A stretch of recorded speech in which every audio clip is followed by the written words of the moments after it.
Dear Director General Aschbacher, ladies and gentlemen, distinguished guests. It is a great pleasure and honor to welcome you all to Vienna. ESA's Living Planet Symposium is among the world's premier events on Earth observation, a crucial tool in addressing today's most pressing environmental and societal challenges. The climate crisis, environmental degradation, and the loss of biodiversity pose an existential threat to our planet and to future generations. Space technology offers us a truly unique vantage point. It enables us not only to observe and understand the transformations occurring on our planet, but also to make evidence-based decisions. This is particularly relevant for Austria, where satellite technology plays an important role in environmental monitoring. From tracking the retreat of our glaciers, one of the most visible indicators of the climate crisis, to assessing the health and extent of our forests, satellite data provide us with critical insights. Austria, therefore, remains committed to playing an active role in the European space sector. We are proud to be among the few EU member states capable of independently manufacturing small satellites and developing key satellite technologies. Furthermore, Austrian companies also supply important components to major European space projects. Ladies and gentlemen, let me also seize this opportunity to congratulate ESA on its 50th anniversary. In the past 50 years, ESA significantly contributed to space exploration, innovation, and successful cross-border cooperation. I wish you a successful conference and would like to thank you all once more for your contribution to advancing science in service of our planet.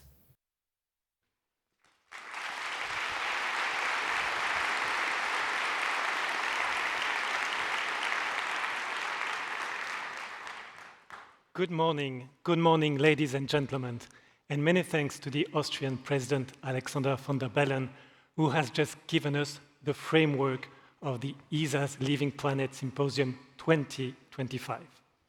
My name is Grégoire Laurie. I am a journalist at Euronews based in Brussels, and I'm proud and honored to be your moderator for this opening session.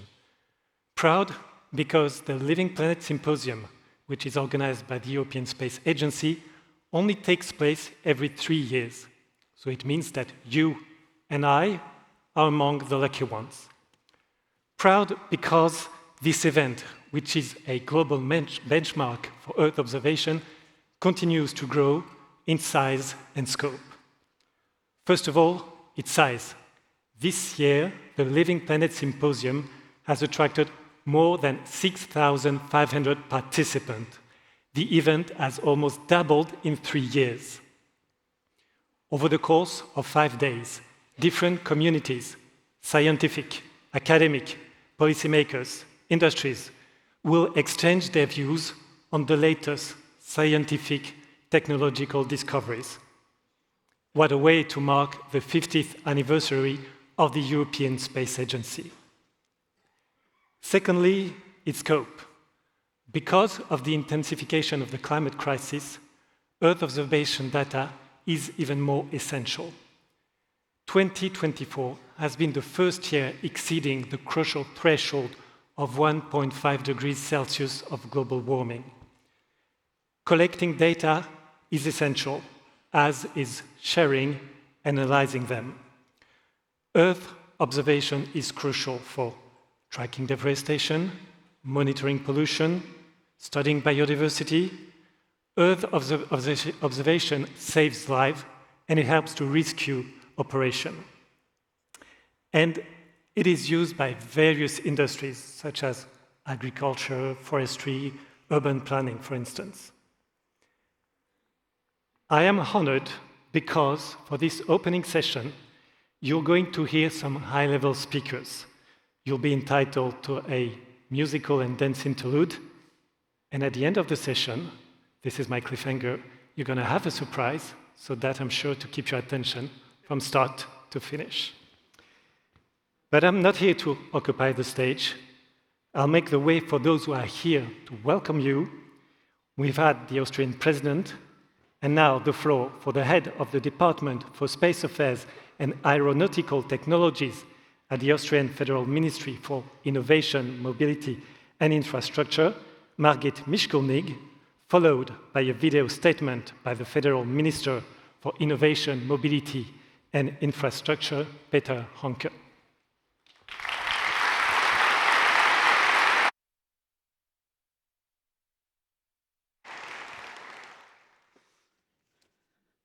Dear ladies and gentlemen, a warm welcome from my side. I would just like to say a few words before the video of my minister, the Austrian Space Minister, Minister Hanke, is coming. It's great to have you all here in Vienna, and I see a full audience, which is, of course, breaking our hearts. So Austria, and Vienna in particular, has been an important hub for space diplomacy since decades. The United Nations Office for Outer Space Affairs, the United Nations Committee on the Peaceful Use of Space and Outer Space, and the European Space Policy Institute, which is the only European think tank, are both based here in Vienna. The title of our Austrian space industry is People, Climate, Economy, Space is for Everyone. Why do I mention this? Because the Living Planet Symposium addresses precisely these topics.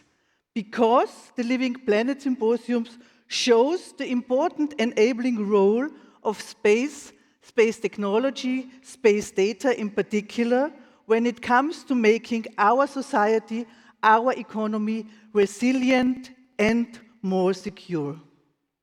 ESA is a very important partner for Austria's space sector and plays an important role in the realization of our space strategy. Many thanks to ESA, to Josef Aschbacher, to Simonetta, Cheli, to all ESA directors, to the entire ESA team for the good cooperation with the Austrian companies, with the Austrian research institutions, with the Austrian startups, with the Austrian students, and of course, with the colleagues of the Austrian Space Agency and the colleagues of my department in the ministry. Ladies and gentlemen, I would like to give now the floor to our minister, Minister Hanke, and as we are based, the Austrian Space Ministry is based in the Ministry of Innovation, we are using an innovative approach for the video. Thanks.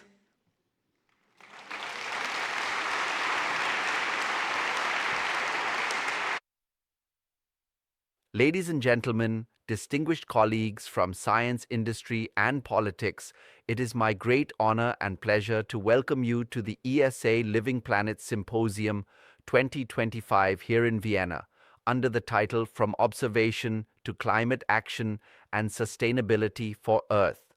We live in an era of unprecedented challenges. Climate change is the defining challenge of our generation, requiring us to transform observation into immediate action.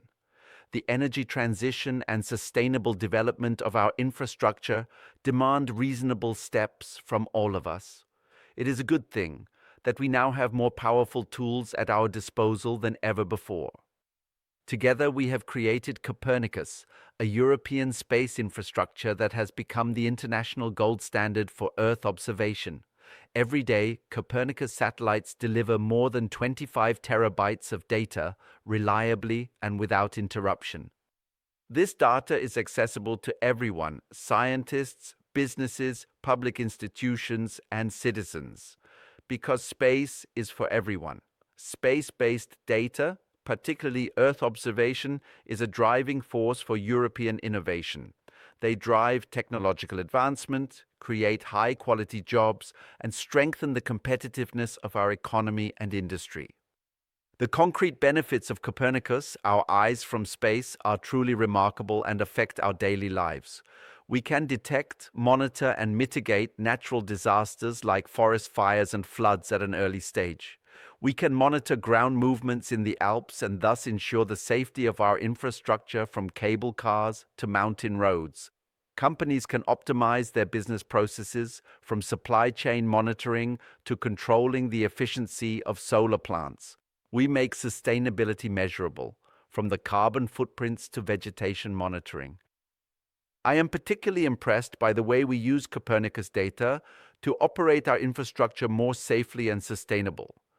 We use satellite data to monitor buildings, energy networks, and optimize traffic flows. One impressive example is an application supported by my ministry that concerns the construction of the Viennese underground. Radar satellites continuously monitor 9,000 measuring points along the new metro lines U2 and U5 and detect building movements in the millimeter range, an innovation that guarantees safety. I would like to give two more innovative examples from our capital city. With support of my ministry, Vienna Geospace Hub was founded together with the city of Vienna. It is the only innovation laboratory in Europe with the aim of making space-based data usable for urban development and for the benefit of the people in this city. And the second example, we'll use satellite data to identify the hottest bus and tram stops across Vienna. With this information, we can target exactly where cooling measures are needed the most, a practical solution that helps make summer days more comfortable for thousands of passengers. Given these examples, I would say it is no coincidence that ESA has chosen Vienna as a space hub for the second time. Following last year's successful Big Data from Space Conference, we are incredibly proud to host the world's largest Earth observation conference here in Vienna. The entire Earth observation world is here today, more than 5,000 experts from 120 nations. Space and its data are for everyone. We aim to make this vision tangible at the Space in the City event starting tomorrow evening at Karlsplatz. On the event stage, you'll find exciting talks with space pioneers, live music, and even a space fashion show. At our Space Buzz and Mobile Globe stations, everyone can experience space up close. Please join our event at one of Vienna's most beautiful squares. Only by taking people with us and showing the benefits of innovation and technology and their profits for everyone can we master the major challenges we are facing. I thank everyone here today for working together on this vision. Let's use this conference to learn from each other, build bridges between disciplines, and transform our Earth observation capabilities into concrete actions for a sustainable future. I wish you an insightful, inspiring, and constructive conference. Thank you very much.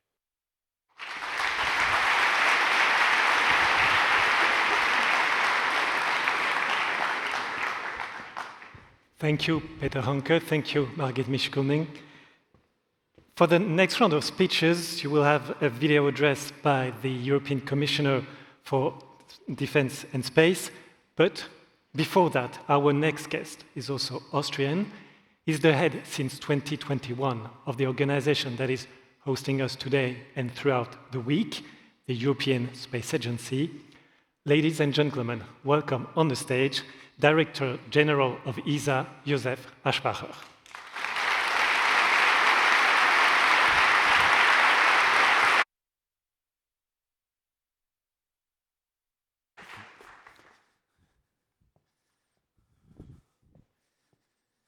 So thank you for the introduction and a very warm welcome from my side. I'm very happy to be here.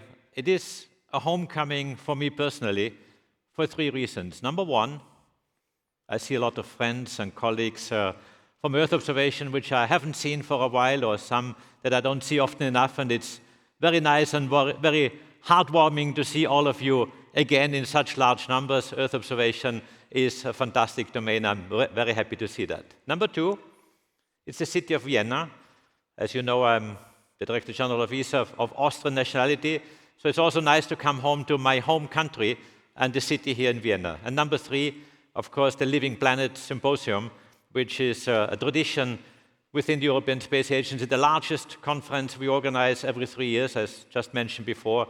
I've organized some myself when I was Director of Earth Observation, and it's always a pleasure to show to the world and to discuss with everyone what we do in Earth observation and make sure that we have good exchanges, good cooperations that are being built up, and simply making sure that this event is to the best of everyone, of every participant here. And I'm really happy to be here. I've put a few slides together, and I'm going through them to put everything in the right context of where we stand. Earth observation within the European Space Agency is a major priority.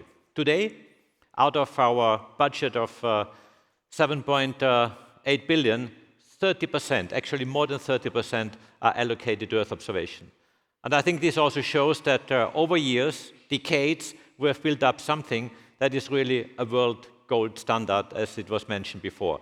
Earth observation in Europe is a very strong program. And if I say Europe, it's not only the European Space Agency, it's the European member states, the industry, the European Commission. Thank you also for your good participation, but also international partners with whom we work very closely on building some of these satellites and these missions. And this is really very humbling to be in front of you, seeing all this excellence that have been produced by all of you, including, of course, industry in the European side, to whom we give the contracts. So let me put this into context. What are the highlights of ESA this year? And we have many highlights every year. Last year we had, by the way, a record number of launches, 13 satellite launches. And if I say satellite launches, it's not copies of others or small ones. It's big, major satellites that are developed over 10 years, sometimes 15 years, in order to be the best in their class. Last year we had 13. This year we expect a similar number.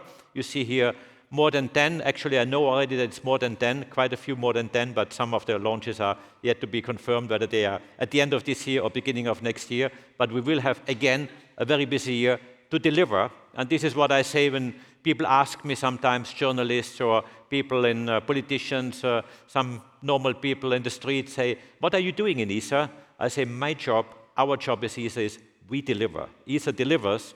ESA delivers satellites. ESA delivers success for Europe. ESA delivers hardware, but also data, which are then utilized by people every single day. So this year is a busy one. We got a new member state, Slovenia, as the 23rd member state at the beginning of this year. I mentioned the budget. We have 7.7 billion this year, about 6,000 people working in ESA and different establishments.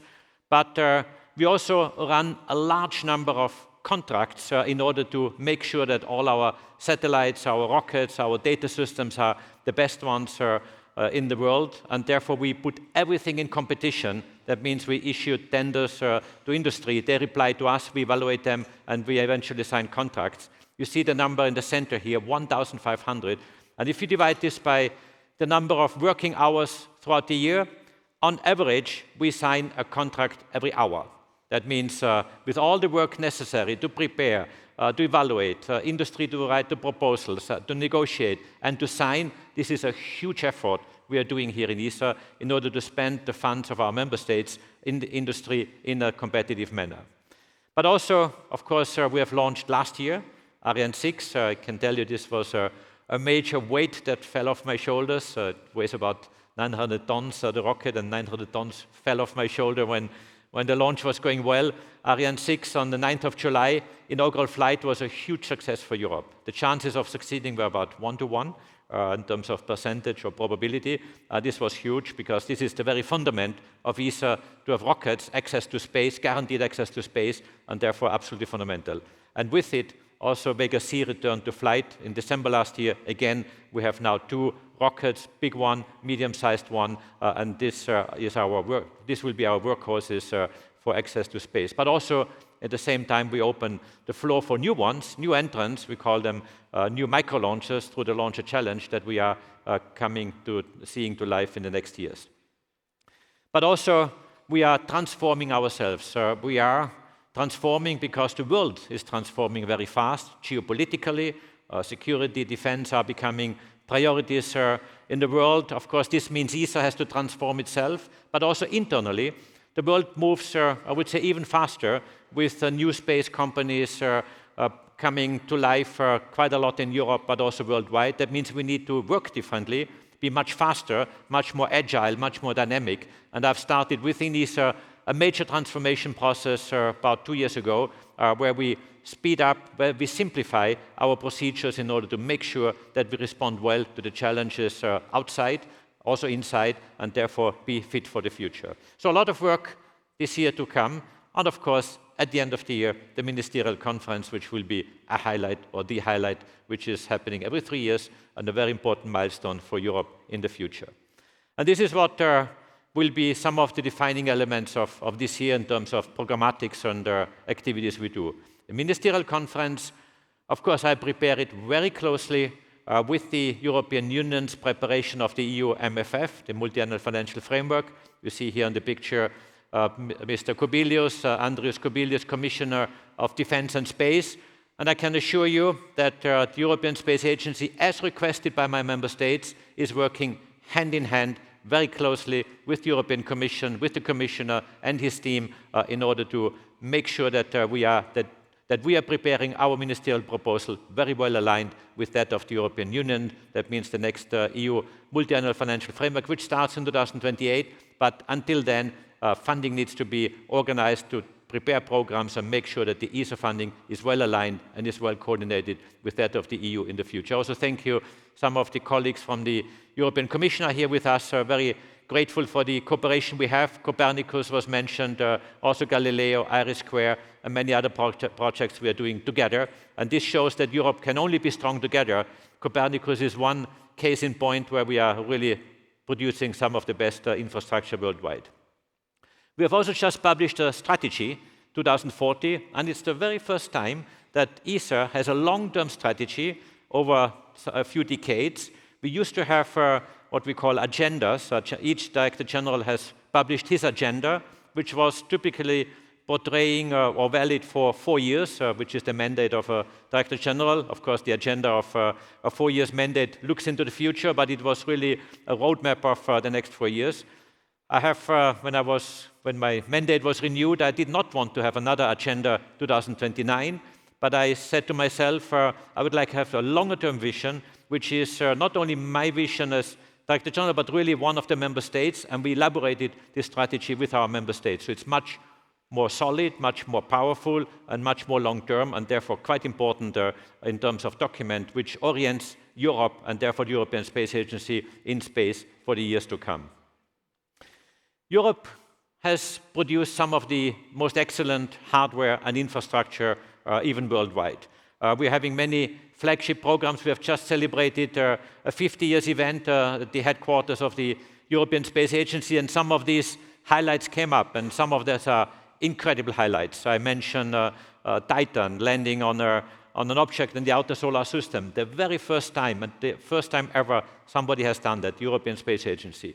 Landing, having Rosetta, landing on a comet with the Philae lander, again, something that has not been done by anyone else. And there, Europe has done the impossible. Sometimes say that we are aiming for the impossible to make the impossible possible, and that is some of the highlights we have done.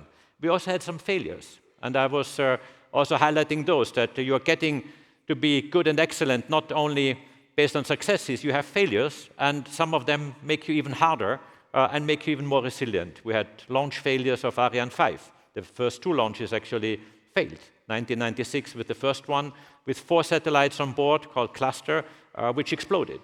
We had Schiaparelli, which what we call landed hard on the Martian surface. That means it crashed on the Martian surface, and the mission basically did not succeed to the extent. Of course, you get some data in the descent, but not on the ground. And we had some other failures, and also some decisions which we would regret today. I mentioned one which is, I think, one that comes back again to us, which is Hermes. Many of you would remember a space plane to bring astronauts, European astronauts, into space with our own means. It was developed in the 80s and early 90s and abandoned in 1992 for budgetary reasons. I think in hindsight, to quote the famous Taylor Swift, as I did in my speech, that time doesn't it give perspective? You would say that this is a decision that you would make differently today, because today we are again discussing European access to space, not only for satellites, but eventually also for humans. Of course, this needs new decisions, but again, this is something where we learn from the past. But having said that, there's hundreds, literally, of projects, or even thousands of projects that we have been building up. You see some of them on the screen here: Galileo, Copernicus, meteorology. We have some of the best meteorological programs. Eumetsat is here, ECMWF is here, where we have, since the very early days, a very strong program put together. But also we participate in the James Webb Space Telescope, which we launched for NASA, but we also provide 1.5 out of 4 scientific instruments plus science teams to work on it. Plus many other domains where we do. But quite often, we develop basic technologies, that means low TRL levels, technology readiness levels, where we raise the TRL level to higher levels. Therefore, for industry to mature and become more mature, have business models, business cases that can develop and make money based on the investments that our member states put into ESA, building up technology over sometimes quite some decades. Next one. Does not move forward. Can somebody? Yes. This shows 50 years of Earth observation, and we will hear a lot this year about this year, but also these days about Earth observation in particular.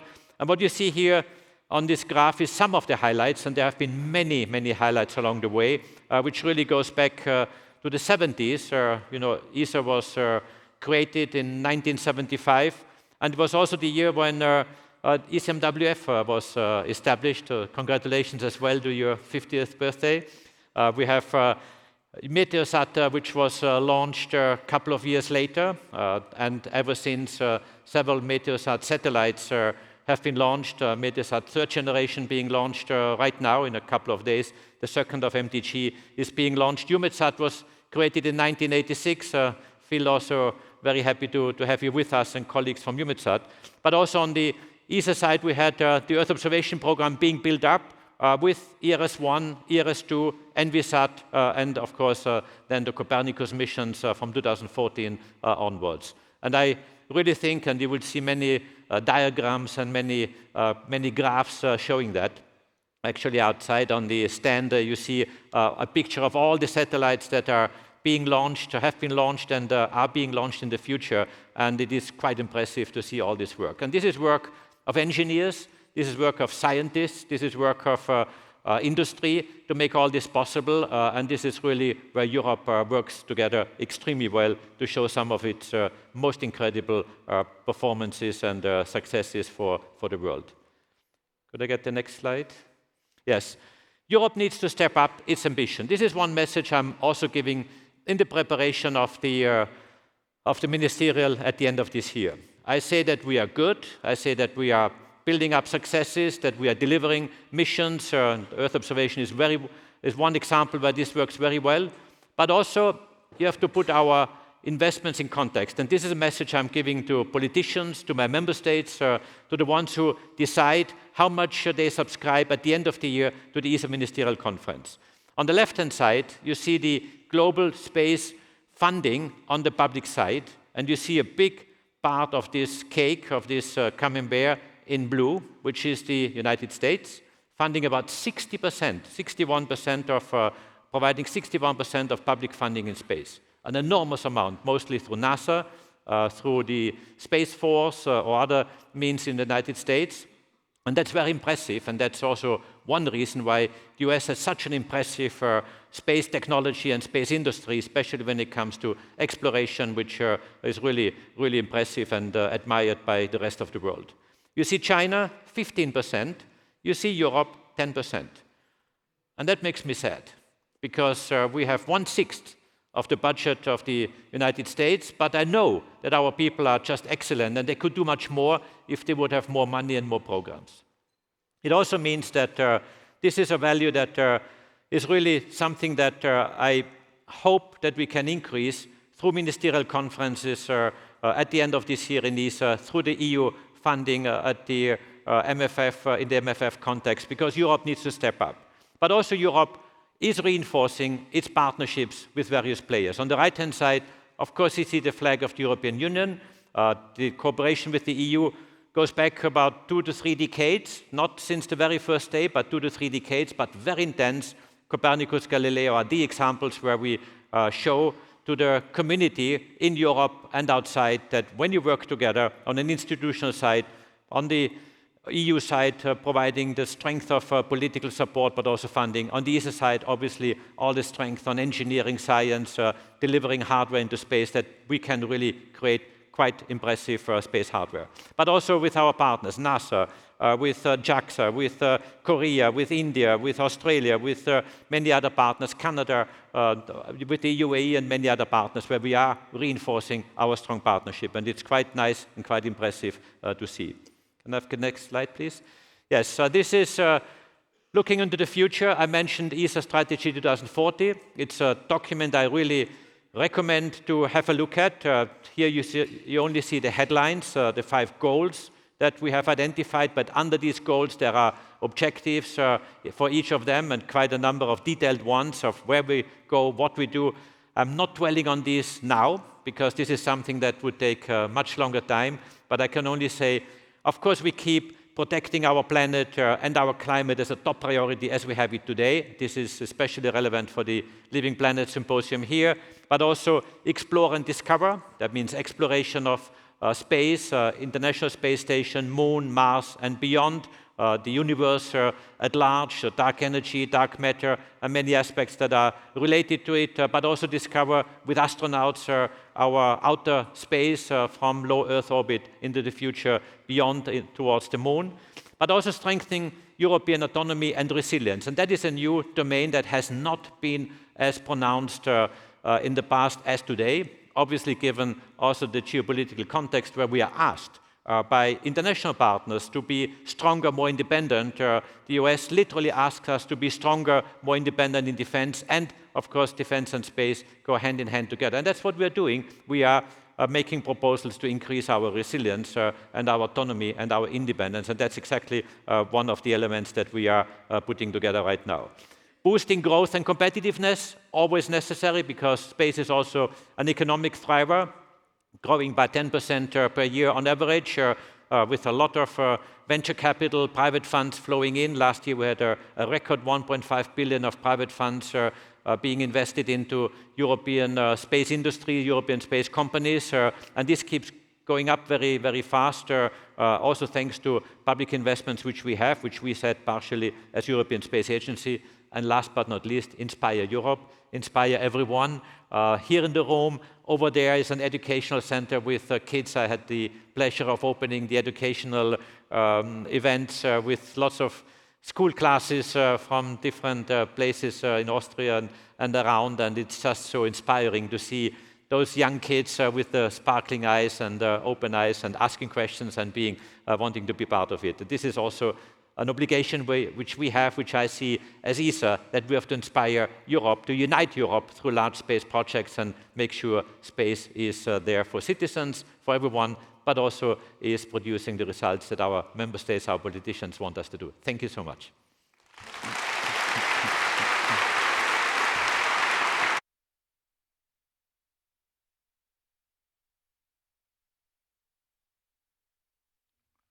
I'm delighted to open the symposium dedicated to our living planet. This is the world's biggest Earth observation event, bringing together scientists and researchers from all over the world. I first want to say thank you for the important job you are doing, important for the future of our planet and the future of the generations to come, our children and grandchildren, taking care of our environment, helping us adapt to climate change to mitigate its effects. We only have one planet Earth. The European Union supports you in these important goals. We have ambitious climate and environmental policies, with a Clean Industrial Deal and the Zero Pollution Action Plan, with a Circular Economy Act, our recent Water Resilience Strategy, with the Soil, Forest and Biodiversity Strategies, with the Bioeconomy Strategy, the Preparedness Union or the Climate Adaptation Plan. And we have the best space systems in the world to help you do your important work. Copernicus is the best Earth observation system in the world. Earth observation is a game changer for planning, implementing, and monitoring our policies, for our atmosphere, for our oceans, for our land, forests, soil, and water. If Copernicus is a reality, it is because the European Union and ESA have established a long-term relationship together with our member states. And we shall continue this successful cooperation in the years to come. Because we know, whether you work in policy, business, or science, you need more data and better data to do your job. So we have started 6 expansion missions. First launches will take place from 2027 onwards, and will provide more and different types of data, thermal, multispectral, and the spectroscopic observations. And this will allow a lot of new products and applications. Greenhouse gas monitoring, water management, forest management, crop health, raw materials, geohazards. We shall offer all these services like you are used to from Copernicus, full, free, and open. Copernicus will offer better services than ever before, thanks to the digital revolution and artificial intelligence revolution. We want to offer world-class data, information, and services.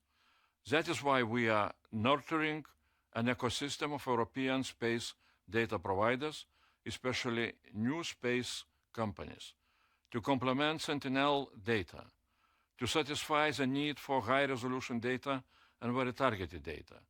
And we're looking at possibilities for partnership missions to secure priority in tasking satellites when time is of the essence.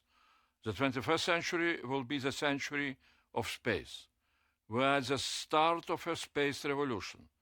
And along with the digital revolution and artificial intelligence revolution, space will change every aspect of our lives. And you are the pioneers. So I want you to be bold, be brave, be ambitious. In space, the sky is never the limit.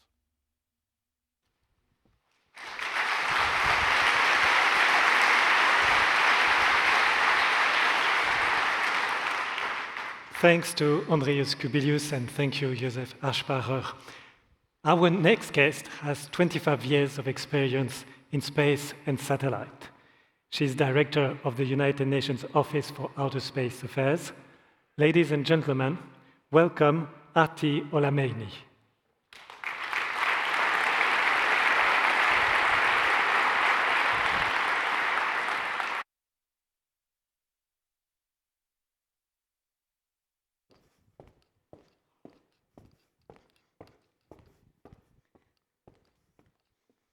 It's rather a long way to the podium.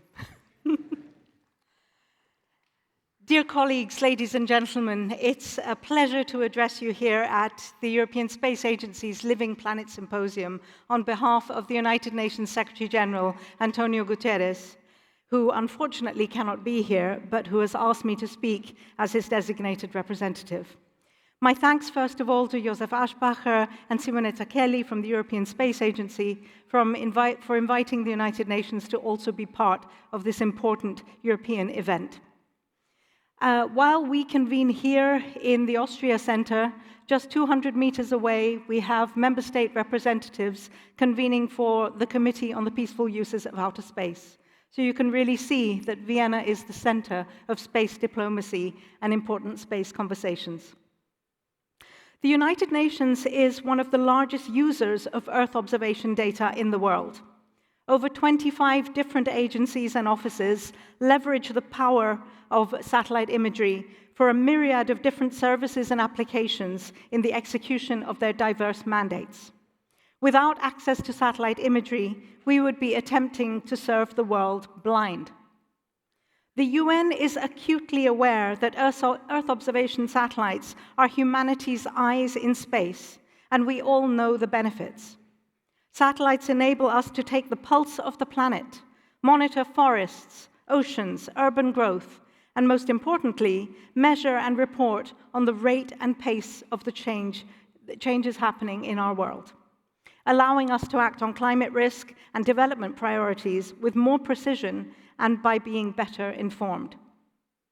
It is thanks to billions of dollars of investment by government and industry alike that users like the United Nations can access these magical tools that allow us to see the world every day, including in the dark or through the clouds. The UN is, however, first and foremost concerned with the achievement of the 2030 Agenda, the Sustainable Development Goals. And it is people and the planet that lie at the heart of them. We are concerned, therefore, that despite Earth observation generating huge volumes of valuable data, and so much of it being available or archived for free, that there remains a significant data divide. Even when space agencies spend millions on high-resolution commercial imagery and then make it available for free to others, we see that it does not land in the hands of those who need it most. They may not even know that it is available or how or where to access it. And very often, they have no idea how to turn those valuable pixels into progress. The UN is, as I'm sure you are aware, currently undergoing a reform process and scoping ways of becoming more efficient in the use of member state funding and more effective in delivering on impact on member states' needs.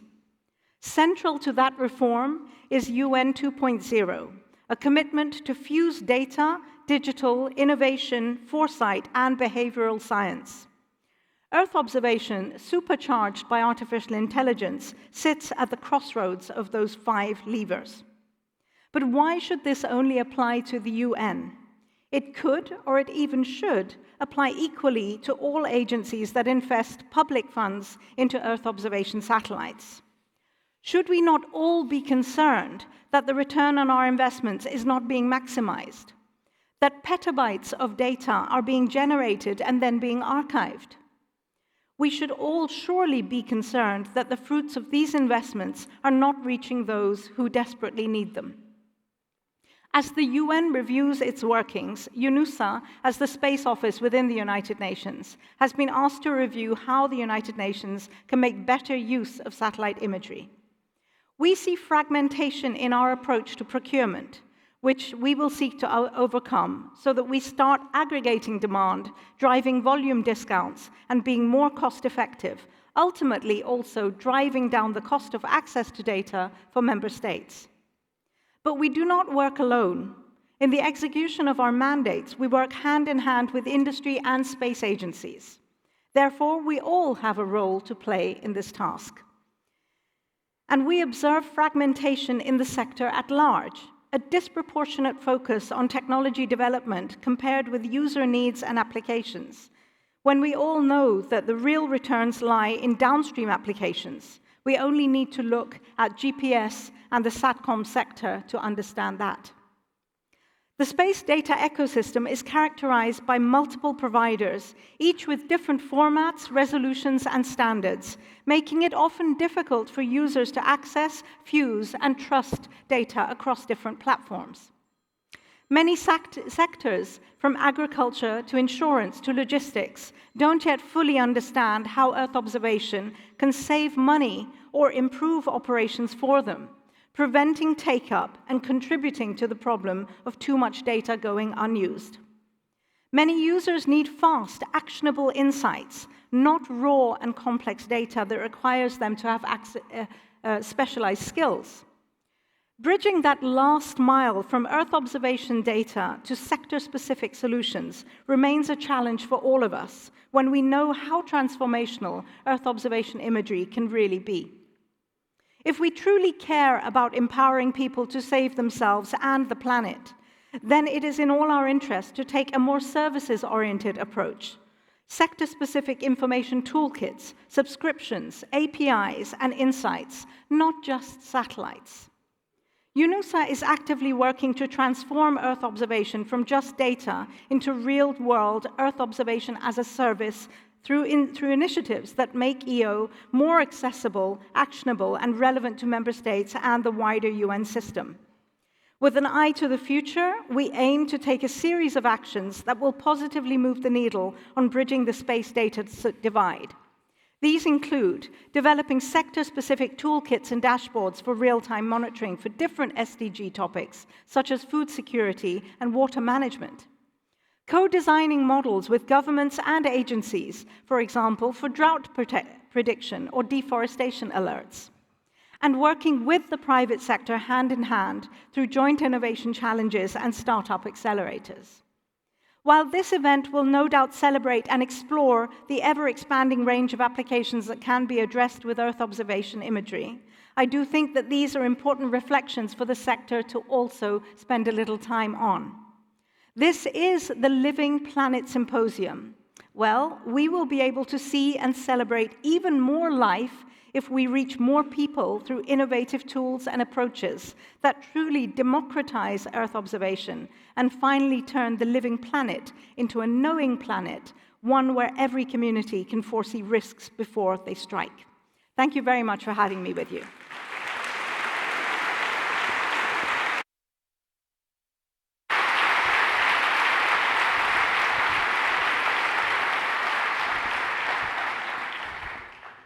Thank you, Arti Olameini. Our last speaker is the person behind the Living Planet Symposium. She's the director of the Earth observation programs at the European Space Agency.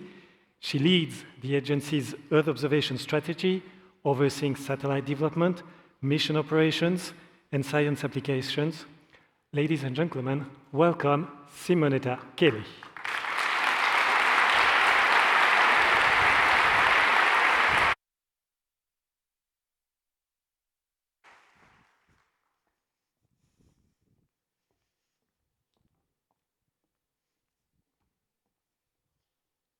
Ladies and gentlemen, distinguished guests, dear colleagues, it's really a great pleasure to see you all here. The room is full, even if I don't even manage to see the end of it.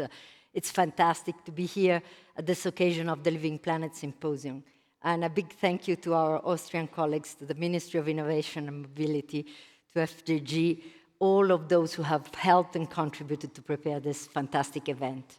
I'm the last speaker, as you said, of this session, and I'll try to give you an overview of where we are today with this observation program to frame the context of this conference that will have a lot more debates and discussion during the week about everything that we've achieved together with scientists, with industry, with institutions, with partners, with member states in Earth observation. You heard from my DG, from Josef, about the celebrations that we recently have. Last week we had the 50th anniversary of ESA, 50 years of ESA, but also 50 years of Earth observation at ESA. And many of those missions that you see here started in '77 with the Meteosat missions. Then, of course, a lot of missions like ERS-1 in '91, Eumetsat in 2002, but much more since the last decades with Sentinel, with Copernicus, with the European Commission, with all what we have developed in terms of science mission, the Explorer missions, and more recently also with some national missions and great achievements. Meteorology, done of course together with Eumetsat. I'm happy to see here Phil from Eumetsat, and Copernicus, developed also in partnership with the Commission. And all what we have achieved together will be presented in the sessions this week. Over 2,000 sessions, over 60 plenaries, and a lot of people, 6,000 people from all over the world, actually 6,700 registered. So really looking forward to the discussions. We're currently living a triple planetary crisis. This crisis is on one hand the climate crisis that we all know about, but it's also a crisis in terms of biodiversity crisis. You've seen recently the Biodiversity Convention discussion in December in Canada. All these crises are linked, and you've also seen probably the reports from the World Economic Forum in February this year, which indicate really an increasing extreme weather events happening. All these things are linked together, and all these we're living in a daily way. It was mentioned just before by our moderator that last year was the hottest ever recorded year, and even this year in 25, every month was the hottest ever recorded month that we've had. So you see, the consequences are enormous. They have scientific implication, they have civil implication, they have economic impacts. And what do we do with space, and what do we do with Earth observation? We try with the missions that we develop to somehow support these challenges. We try to build infrastructure, we try to build satellites, we try to exploit the data available, and today in Europe we have the biggest wealth of data available to support those climate challenges, those environmental and sustainability challenges. The Earth observation program, you heard, it's today currently in the world basically the biggest one. It's not an ESA-only program. It's an ESA with all the partners program. It's a program that entails, on one hand, scientific missions, the Explorer missions, And you'll see and you'll hear about those science achievements, which are really part of the DNA of the agency. Science excellence is really why ESA was started and why this mission were conceived. And those Explorer missions really have provided fantastic science achievements and highlights. And we have here in the room a lot of those scientists who have contributed to the valorization, to the publication of those science achievements. Just to mention two, the last two ones are Hanke and Biomass, and I'll tell you a little bit more about it. Then, of course, the meteorological mission. Just in a few days, we will launch MTG, the third generation satellite, the Sounder. It's planned on 1st of July together with Eumetsat. And ESA has been developing in the last decades all the new generation of the meteorological mission, validating the technologies, the innovative technologies, and then developing the system with the industry on behalf of Eumetsat. And last but not least, what is known as one of the European flagships of Europe, Copernicus, with the Sentinels, the first one launched in 2014. Today we have quite a few Sentinels in our operation, different instruments on board, operational missions that really support services, operational services in land, in marine, in atmospheric, but also in resilience and security domain. And of course, we have the next missions and the expansion. So today we have 16 missions in operation in Earth observation. We have 40 missions in the making, in the building, with the European and Canadian industry, and we have 86 missions which are under preparation. And you see here the science strategy. It was mentioned that ESA has now a long-term vision. It's a vision for the agency up to 2040. It was finalized with really some priorities. Among those 5 priorities, you have one which is related to protecting our Earth and climate, but there are also priorities which are related to inspiration, priorities related to boosting science and innovation. And the science excellent aspect, I think, is really one of the core ones that we have in Earth observation. We also have prepared, thank you to the support of the whole European scientific community, an Earth science strategy, a dedicated document that was finalized recently, completely consistent and complementary to that ESA strategy. This is a document that gives us guidelines in terms of what are the science gaps that we have, the science challenges, but mostly the gaps that we need to fill with future missions that we have to develop. In fact, ESA is not working at all anymore on a technology push approach, is working on a user requirement approach, including those requirements that come from the science community. And this Earth Science strategy has a new dimension, a new way of working in terms of not looking at pure single scientific objective, but having a much more holistic approach and also quite a strong connection with the policy dimension that those science objectives support. We recently organized through the European Science Committee, the SSC, a publication which I would advise you all to give a look at. It's a publication that looks at all the various domains of work of Earth observation, land, atmosphere, cryosphere. And that publication highlights some of the great science achievements of our missions, not just the Explorer, but also the Copernicus one. And there is a quote which I like to mention. It's, "By investing boldly in ESA's science program today, Europe will position itself as a global leader in the space economy, a guardian of our planet, and a beacon for inspiration for future generations, uplifting European space aspirations." So really, the work that has been done by you collectively, with us at ESA, with the member states, with the missions that we have developed, is certainly very, very well, I would say, visible in this publication, which is somehow featuring all the results of what you've been doing. Just another indication of the science relevant of those missions. If you look at the publication numbers, in 2002, we had about less than 500 publications featuring results from mission from ESA Earth observation programs. And today, in 24, we have over 4,000. So you look here at the impact that those missions are having also in terms of science publication, in terms of the work that is actually done using those data sets. And I think this is something that really gives an indication of the size of the domain and the overall work that's been done.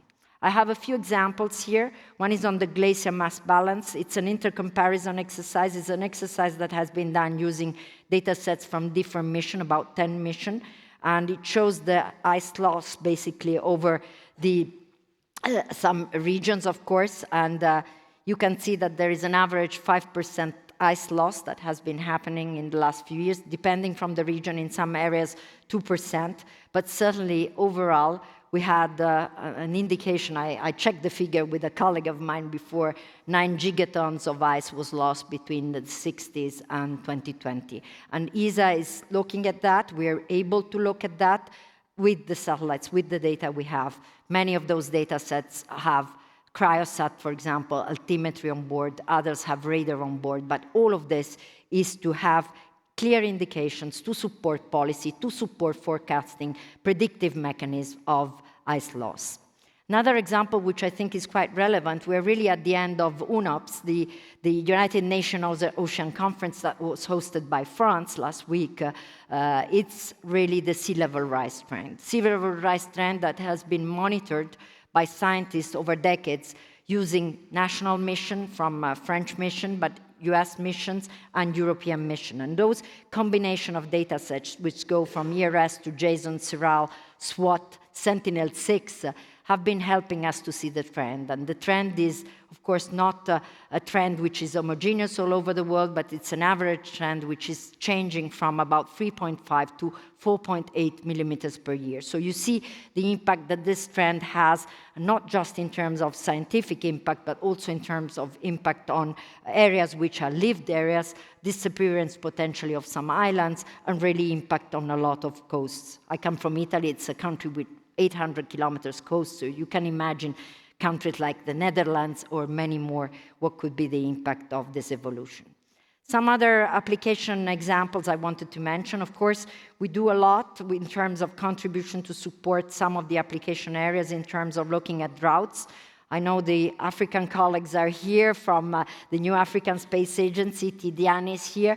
We look at droughts. We look at the humidity of the terrain with clear, really relevant data from missions like SMOS on the humidity of the terrain. We can see the food security in terms of supporting the estimates of crop production. We did that also, by the way, at the recent start after the Ukrainian war, to have crop estimates over that region, which was inaccessible. You can also see permafrost, exchange, evolution over the forest, and many, many more examples which are related to land use. If we look at cloud and aerosols, of course, I cannot avoid to mention EarthCare. One of the success stories of us all, an Explorer mission launched last year in May with a collaboration with JAXA, our partner, who has provided a cloud profiling radar instrument.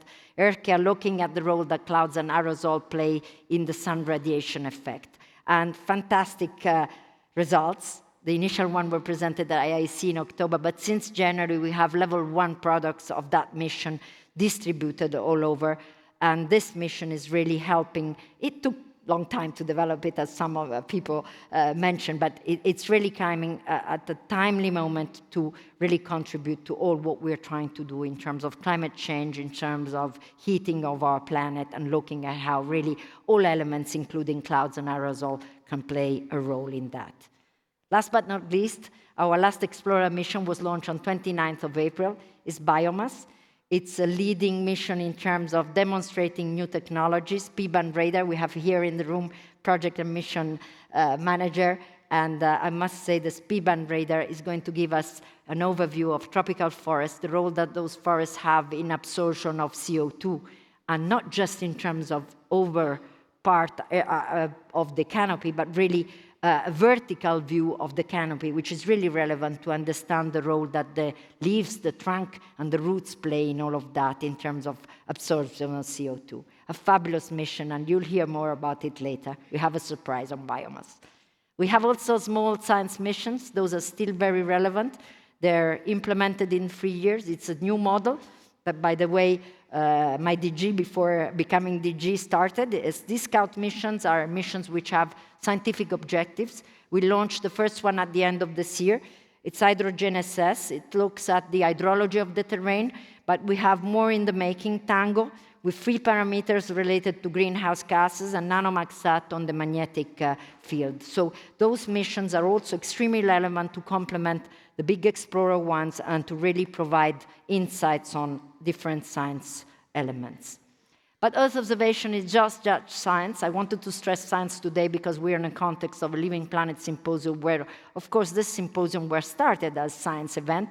Today, they've become events where we have institutional actors, users, commercial, industry, and really also the sector that does a lot in terms of benefiting of all what is related to the value-added sector, but we also have much more needs with the EO data to support our societal challenges overall. We need to support more the policy implementation, and we do that a lot hand in hand with the UN on the sustainability goals. We heard that from Arti. We do it a lot also with the Commission in terms of policy implementation. So the societal benefits are numerous. You can see green areas in the cities. You can monitor the development of cities. You can look at air quality. You can look at fires and fire damage extent. And we do this a lot. You can look at deforestation. We do this a lot with Copernicus data in the context of the collaboration with the EU in support of the different services. You can manage better hydrology, water management, wild response. You've seen recently the flooding in Poland. You've seen many examples of where really satellite data sets, particularly the Copernicus one, become really relevant to support societal challenges. You see here an example which I wanted to mention specifically, the Valencia flood. We were in Valencia with the minister just a few months after the events. You could see how satellite data, in particular Sentinel-1 and Sentinel-2, were useful in terms of assessing the damage of the flooding, the extent of the flood, which was over 500 kilometers impacted of roads.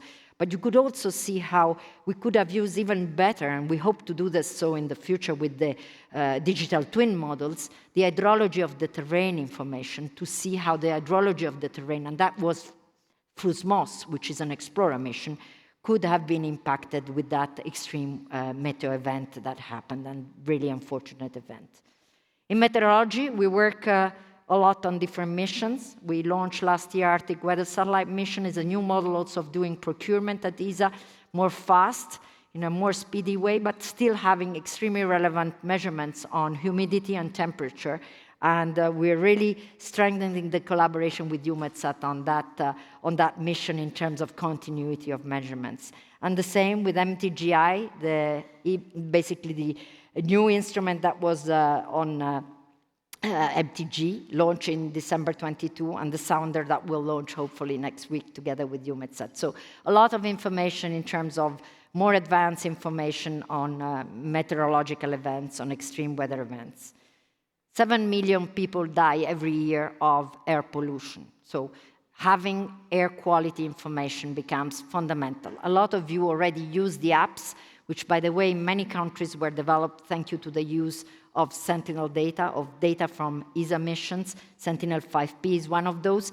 All of you have seen during COVID the reduction by about 50% of NO2 in cities, in most of the cities in Europe, and also going it up back when the industrial activities restarted and transport restarted. And these are some examples of PM10 concentration, so some of the information that you get from those data sets. We have a lot of data available today, a lot of mission, 300 terabytes data per day of Copernicus. And that comes with some challenge. Of course, we need to keep on distributing the data in good quality, avoiding everything that's related to potential cyber attacks. But this is also an opportunity. It's an opportunity for us all, and we've been really making an effort in ESA and in Europe overall to try to integrate more and more digital technologies into the traditional world of Earth observation. We've done that through integration of AI. We've launched last year an AI on board the satellite, FISAT-2, and we really try to use at best machine learning and all what is related to AI, also to integrate that in the digital twins of the Earth, which are the forecasting models that we are trying to do. This is the yearly increase of Sentinel data distribution, so you see the challenge associated to that. We work hand in hand with the Commission on that, and as I say, really AI an opportunity and not just a challenge associated to that. The Earth observation is by nature a domain of collaboration. Collaboration among 23 countries, collaboration with international partners. And we have many here today. There are 119 countries at this Living Planet Symposium. I see a lot of our international partners. And really, we work with many of those since decades, since NASA, JAXA, CEOs in the intergovernmental collaboration, the African New Agency, the World Bank, and much more, and not just at international level, also India, but also at European level. And European level, of course, our main partners are the Commission, not just with Copernicus, but also with trying to support and valorize the data sets that we have in the implementation of the climate agenda, the climate policies, working on Destiny and the platform for that with DG Connect. So we have a lot of work which is also done with the Commission in many domains, which is valorizing the data sets to support policy. ECMWF, using our data really since decades to improve the weather modeling. We'll hear all about it from Florence, and not just the Copernicus data, but also the science mission. And Eumetsat, very close collaboration over 40 years to develop new mission, new meteorological systems that are really super useful for everybody. But the collaboration with member states is also essential at ESA. ESA is done through international collaboration. We have now 23 member states. I see many of you in the audience, and I must say that there's also a very strong collaboration and effort in terms of strengthening the synergies between national missions and European missions that we develop.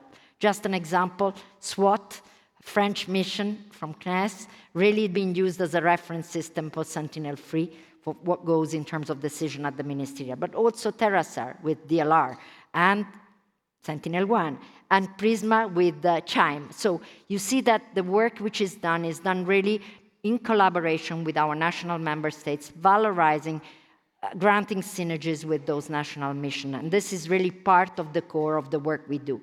But on top of that, we also support implementation of some national specific Earth observation mission. Here you see the Vienna image from the first Pathfinder of Iride. It's a national constellation that we support in development for Italy. We do similar for Greece, for Spain, for Poland. So that's also a role that ESA plays in Earth observation. The sector, a glimpse on the EO sector. The EO sector, I give you two numbers. One is from Nova Space Aerospace, 5,000 EO satellites to be launched until 2033. So the hardware sector is a healthy one, is one with perspectives, is one with economic dimension. And the value-added sector, the service sector, the trend which is estimated by ERSC, the European Association for Remote Sensing with whom we work a lot, is between 10 and 12%. So you see it's a sector that will grow a lot, and also it's a sector that provides really good perspective in the current economic context. But Earth observation overall delivers. Josef mentioned the launchers. We have here the launch of last year. Last year, 5 launchers in the domain of Earth observation on different fields, on Copernicus, on Earth Explorer missions, on weather satellite missions. And this year, quite a challenging one, with 4 Copernicus missions to be launched until the end of the year. Biomass recently launched, MTG coming up, and a Scout mission, and some of the national ones. So it's really hectic for the project teams. It's really hectic for the industry, because the industry is supporting the development and the implementation of these satellites. And a really big thank you also to my teams, because the project teams are here doing with everybody else a fabulous work in terms of meeting the deadlines, managing the challenges, organizing the risk, and spending the money, by the way, that member states trust us to spend. We do support commercialization. Josef showed that commercialization support is part of the objective of ESA. We do it via different mechanisms. One is the program called InCube. It's done and organized via the PhilLab.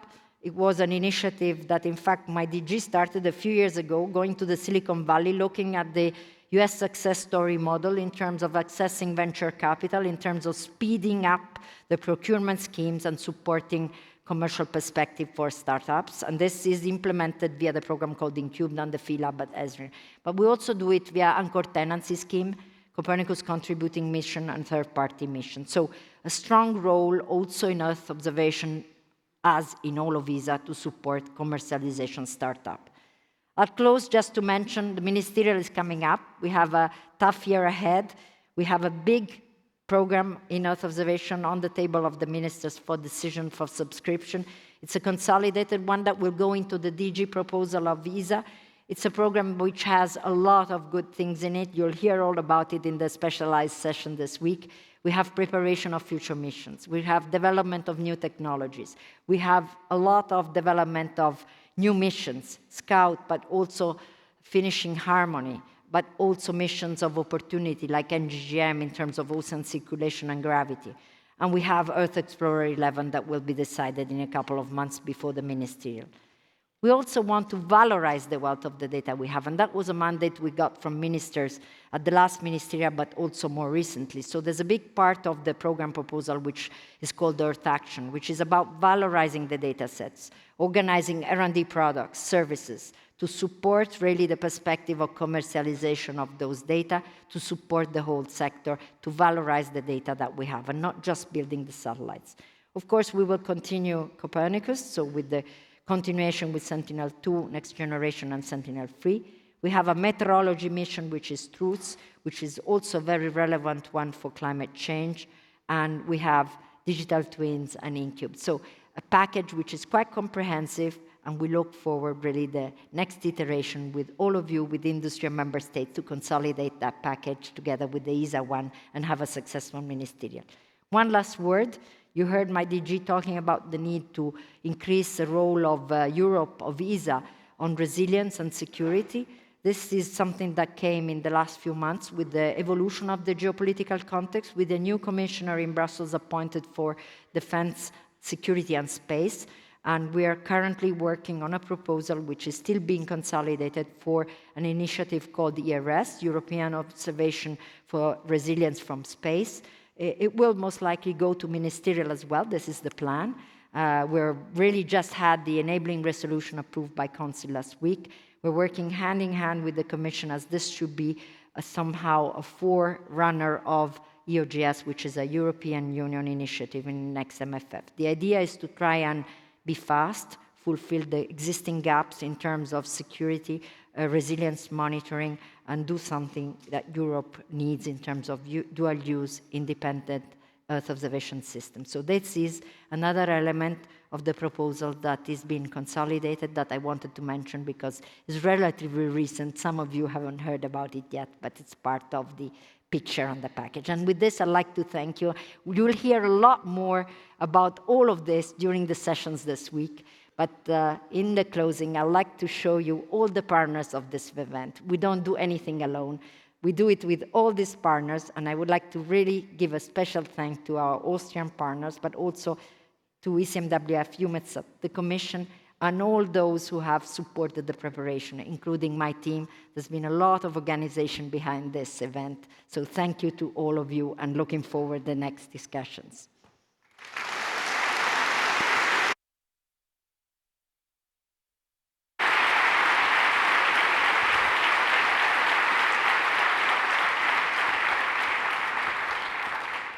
Thank you, Simonetta, Cheli. Since Earth observation is all about innovation, we're going to break new ground a little for this opening session. Before we move on to our debate, I would like to offer you a musical and dance performance. Today is the 10th anniversary of the launch of ESA's Copernicus Sentinel-2 satellite. A satellite focused on vegetation mapping, land use, climate monitoring, and disaster management. 10 years ago, the most advanced instrument in space. Its 13 spectra have provided scientists with a load of that data and has inspired artists.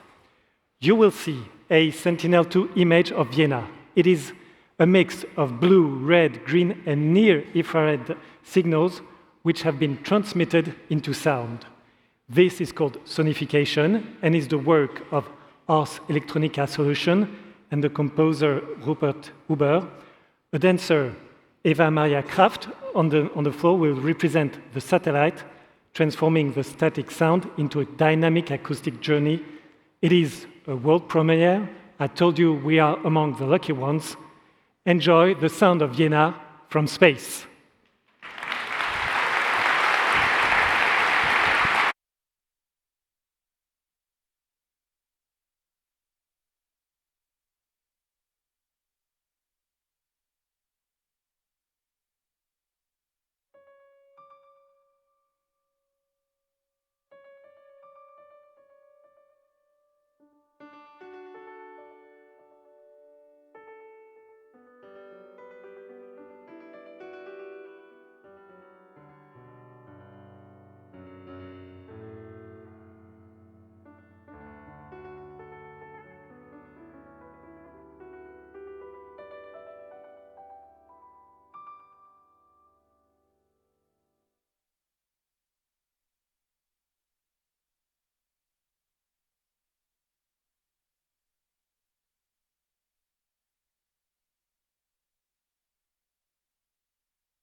Thank you, Ars Electronica Solution. Thank you, Rupert Huber, and thank you, Eva Maria Krapp, for this performance. Now that we've got sold with that performance, we have to come back down to earth in Vienna to follow up our opening session of the Living Planet Symposium 2025. For the debate that is going to start, I ask you to welcome Florence Rabier, Director General of the European Centre for Medium Range Weather Forecast. Phil Evans, Director General of the European Organization for the Exploitation of Meteorological Satellites.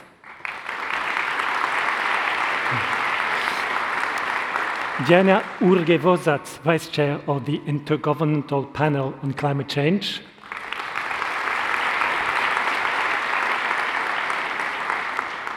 Nicolas Gruber, Professor at the Department of Environmental System Science, ETH Zurich.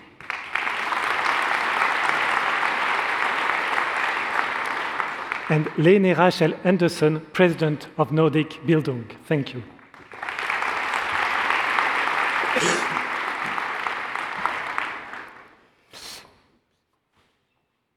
Thank you, and thank you all for accepting the European Space Agency invitation and to share your views on Earth observation, the use of satellite data and the impact for citizens, policymakers, companies, and maybe projecting us into the future.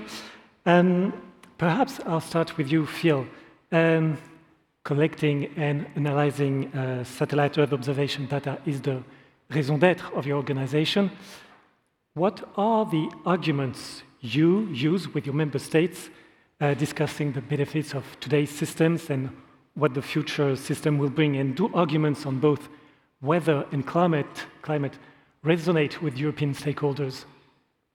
It's a very interesting time to ask the question. As we've heard already, in the next 8 to 9 weeks, we'll be launching 2 of our next generation satellite systems, both geostationary and LEO.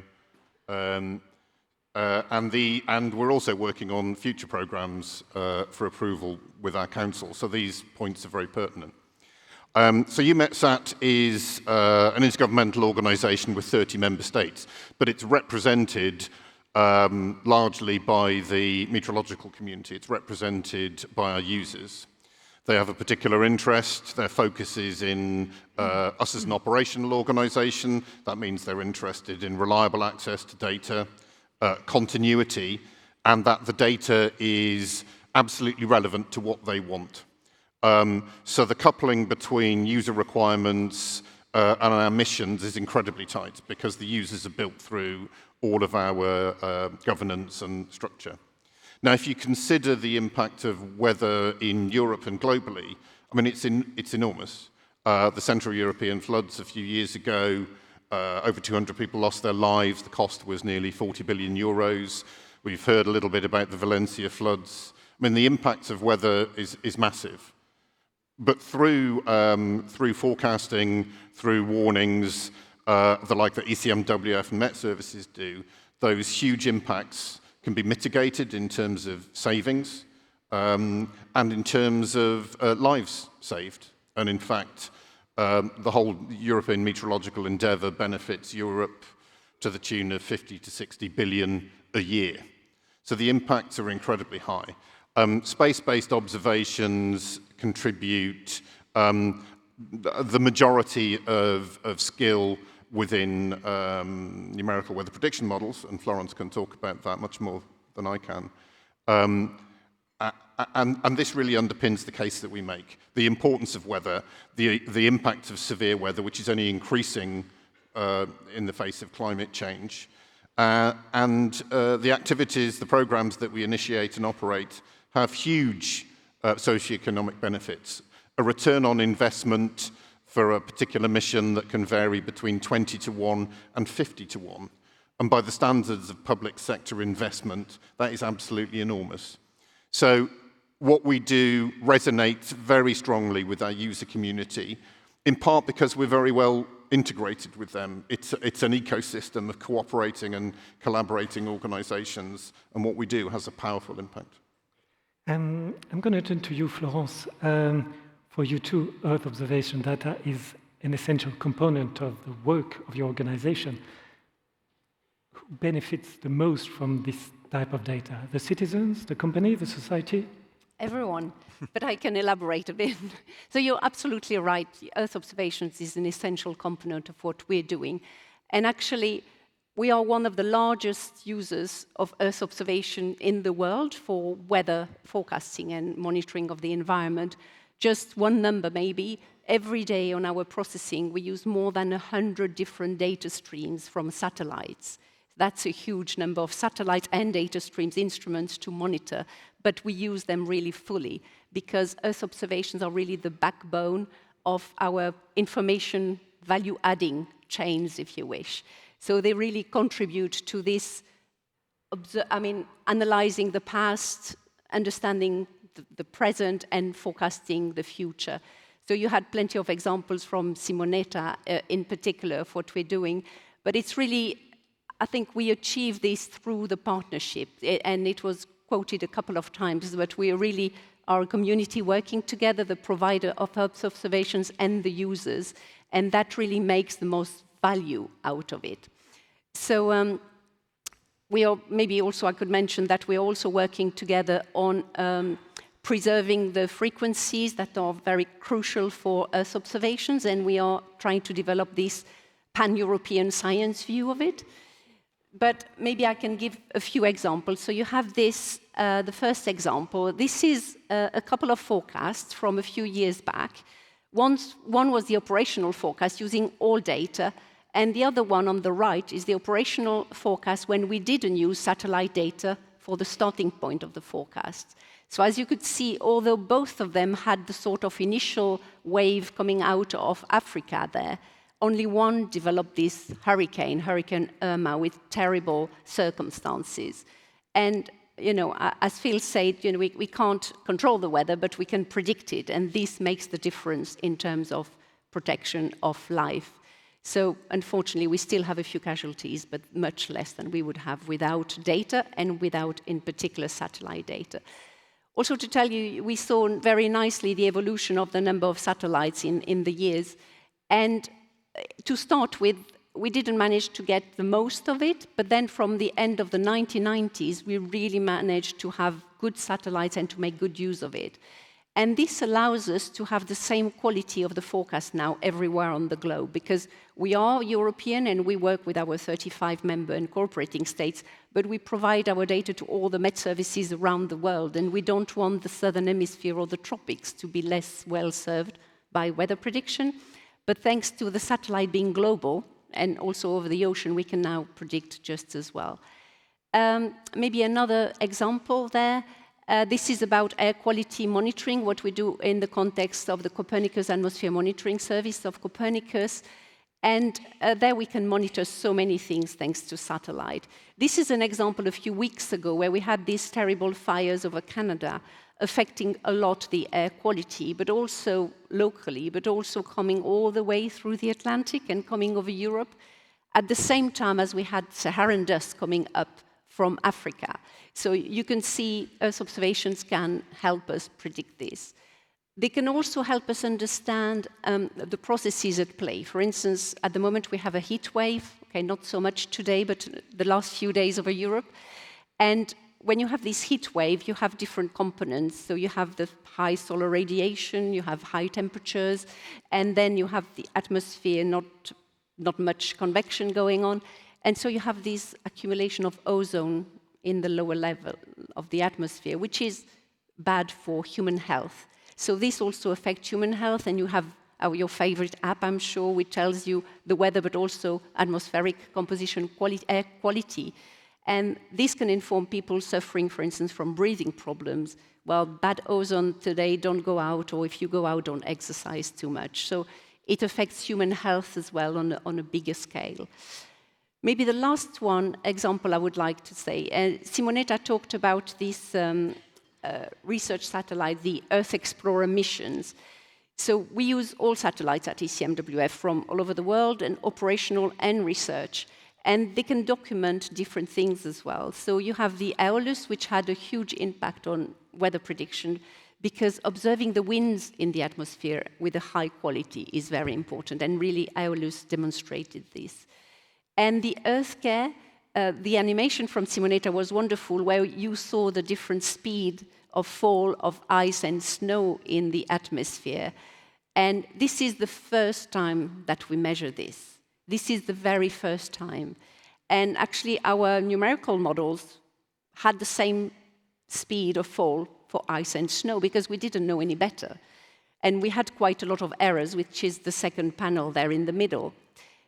But then, thanks to Earth Care, we could see these errors, and we could tune the model to actually decrease the errors. So then we can take into account these processes documented by these missions, which improves the models and then improve the forecasts. I would have plenty of more examples, but I'm sure that I've used all my time. Thank you. You'll have more time to go on other examples. I'm going to turn to Diana. In addition to being a professor, you're vice chair of the IPCC. 2024 has been the first year exceeding the threshold of 1.5 degrees Celsius of global warming.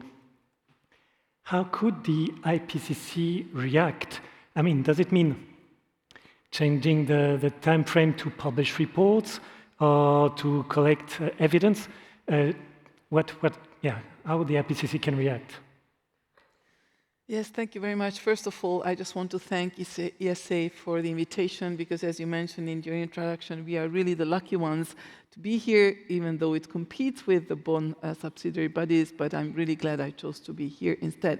So yes, I think your question is really very pertinent, that the IPCC has been, I wouldn't say struggling with, but has been really engaging us for the last couple of years, because the climate change is either accelerating, but even if not, definitely the knowledge about it and potentially our actions do have to accelerate. There is no question about that. So a lot of us are asking perhaps the IPCC's kind of roughly 7-year cycles, whether they are the most appropriate in this really, in this era where we need to react much faster. Nevertheless, we haven't really been able to change our cycles, because I think what we need to understand is that the uniqueness of IPCC, especially in the context of what we are discussing today, I think what we are is the unique bridge, for example, between those petabytes of data of Earth observations that have been mentioned and the policymakers. So far today, there haven't been a lot of mentions of the policymakers, only that a lot of these data actually don't reach necessarily those who can use it. Of course, a lot of times it does, but there is still a lot more that can happen. And definitely IPCC is one of the crucial bridges between observations, data, scientific knowledge, and decision makers. And the point is that that actually takes time, because we are co-producing this knowledge. So the reason why IPCC's products are different is because we are co-producing this knowledge together with the policymakers. Also, an excellent slide was shown by Simonetta, showing the explosion of scientific knowledge and publications, even just related to Earth system observations, but at the same time, in all fields relevant to climate change, it's exploding.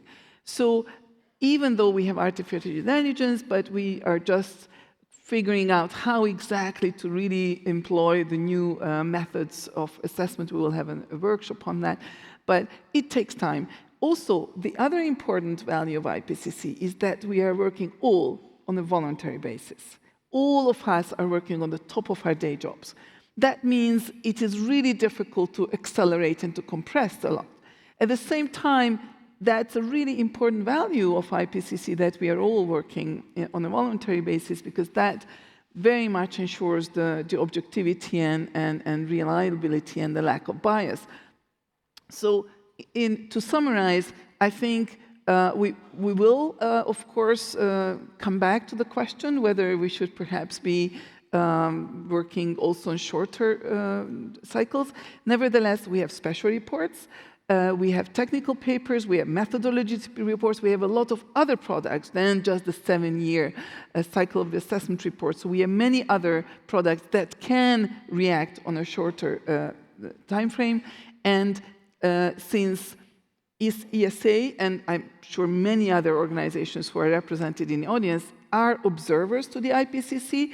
If you have other good ideas how the IPCC could react faster, even within our constraints and our really important new values added, I think we are all very open to new ideas, how the IPCC could be rethought, how it could be even more relevant exactly in this era of the fast changes in climate and our requirements to act fast.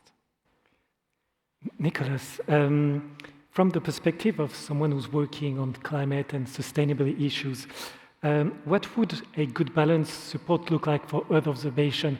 Is it investing in long-term cutting-edge missions or investing in deeper knowledge of available observation? Or is it Earth observation for science or Earth observation for pressing needs, action and resilience? I think it's all of the above.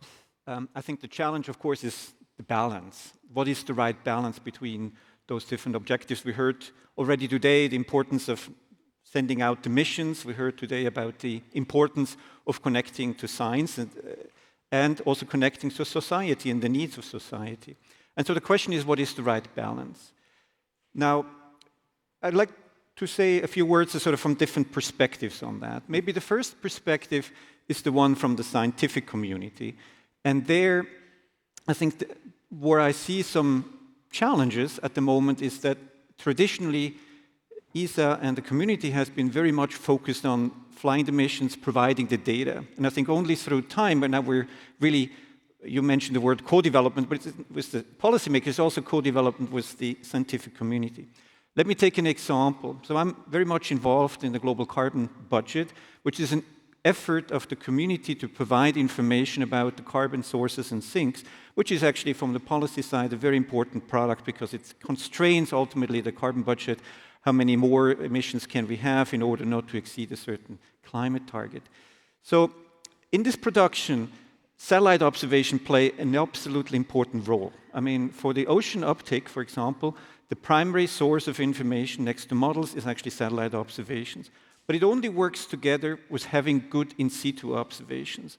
And it's that bridge where I see still a need of better collaboration between those people who really are responsible and drive the in situ observations and the satellite community, because only by combining the two, we're actually able to provide that aspect. And the same is true for other aspects of ocean health. Then the second element, coming from sort of the climate perspective and also from global carbon budget perspective, is that we are extraordinarily reliant on long-term, stable, accurate observations. Just again, an example for providing our estimate of the ocean carbon uptake. For example, we had recently the issues that there were inconsistency in the salinity measurements from the different satellite products. And that, boom, I mean, caused essentially an enormously anomalous uptake by the ocean, which is completely wrong, but it had something to do with the salinity sensor. And we worked together with ESA and other institutions to correct that and look at what can be done. But it just tells you how relevant and important long-term observations are. And in this context, I'm particularly happy about the Copernicus initiatives, but also other initiatives that really can provide us this long-term perspective. And so this is, I think, at the end of the day, from a climate perspective, absolutely key. Thank you. I'm going to turn to Lene, who might feel, at first glance, a bit out of place among this community of satellite, Earth observation people. You are president of Nordic Bildung, an organization we could describe as a philosophical and pedagogical lab. When you hear the uses of Earth observation, do you draw any conclusion that you believe will prove useful for your models and analysis? I do feel very welcome here, I would say. So I've had a really good time, and I think it's so fascinating to hear everything that's been said. And I really like that satellite thing that was kind of slicing through the atmosphere and seeing all these different patterns. When I've watched the weather forecast lately, I've started thinking, how do they know all of this stuff? And you guys know it, I suppose, but I don't. This is not my field. So it's been a great privilege to see all of this. And I think, how can we bridge that gap between those of us who are just sort of ordinary citizens and who know other kinds of stuff, and this community of researchers who know all this really, really crucial information about the planet where we're living, and with all the changes that are going on. And I think one of the, there's so much fascinating stuff here, and I'm thinking two things. One is we see an exponential development in the changes that we're facing, in the complexity of the changes that we're facing and the challenges that we're facing. We see hopefully an exponential increase in the knowledge that we have, and we don't see an exponential increase in our understanding of the world that we're in, unfortunately. And I think most citizens, not just in Europe but elsewhere also, stop their science education in the, 7th grade, 10th grade or something like that. And that's what we have. So I think we need to find different venues for presenting this and talking about this. And I was thinking, why don't we get, when we have the weather forecast, why don't we see where the data is coming from? Couldn't we get some scientists in there and just ask them, how do you actually know this?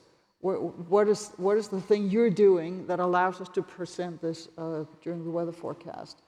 And another thing I was thinking about was, how many people on this planet growing up in cities have actually seen a starry night? I saw one the last time 10 years ago. So that sense of the universe and what is out there, I bet there are young people who've never seen it. So we live on a completely amazing planet, and we have all this amazing data about it, but we need to tell it better, and you're doing such impressive and important stuff. So we need to upgrade our understanding out there. I'm going to take back my hat as journalist, so I'm going to ask you some short answers. Diana, the IPCC, you said is publishing regularly some reports. You're going to publish a report on cities and urban areas. At the time where the voice of science is put into question, what would you expect from this kind of report, and how can you influence, I would say, politicians and action plans? Yes, absolutely. Thank you very much. So I'm really excited about our special report on climate change in cities, and it's going to come out in a little less than 2 years. And I think that will be one of our most influential special reports. Why is it especially important, and how can it really turn, again, your unbelievably important observations that you're doing into actually action on the ground, not only by policymakers, but by practitioners, urban decision makers, as well as just the average citizens? So first of all, we know that already over 50% of the world lives in cities. By the middle of the century, this will be over 70%. And in fact, in Europe, we are already above this level, because 75% of our population lives in cities. So certainly, that's where everything happens, and that's where the population is most vulnerable. So, and we know that cities actually exacerbate the impacts of climate change. We already, in the introductions, we heard about heat waves and the urban heat island effect, but also floods, and we've seen the floods last year, which were really miraculously well treated, as we can talk about that from Cyclone Boris. And that already shows that we are much better prepared than 2 years before or 3 years before, when the German and Belgian floods happened, because we had much less loss of lives. So that means that a lot depends on cities, but cities need the knowledge, the tools to be prepared. But also cities are where a lot of the climate mitigation action happens.